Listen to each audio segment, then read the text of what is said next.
Monetary policy committee.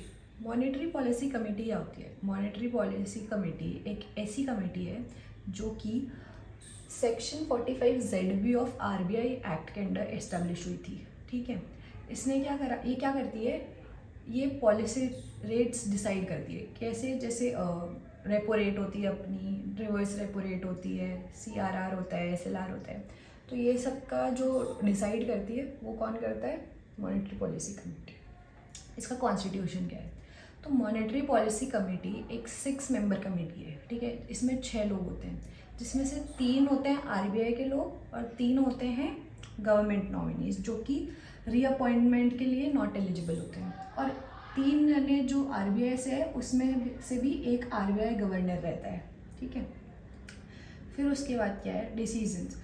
जो decisions होते हैं, तो जो डिसीजंस किस हिसाब से लिए जाते हैं? मेजॉरिटी के हिसाब से। जो भी मेजॉरिटी हो जाएगी उस हिसाब से डिसीजन ले लिया जाएगा। पर in case of a tie, या फिर मतलब कोई ऐसा डिसीजन है जो कि मेजॉरिटी में नहीं बैठ रहा, तो क्या करते हैं? तो RBI गवर्नर के डिसीजन को फाइनल माना जाता है। Decision of RBI governor is final. ठीक है, 4th पॉइंट क्या है? जो MPC है वो उर्जित पटेल कमेटी है, उसने रिकमेंड करी थी। ठीक है, तो MPC is recommended by Urjit Patel committee. और क्यों करी थी?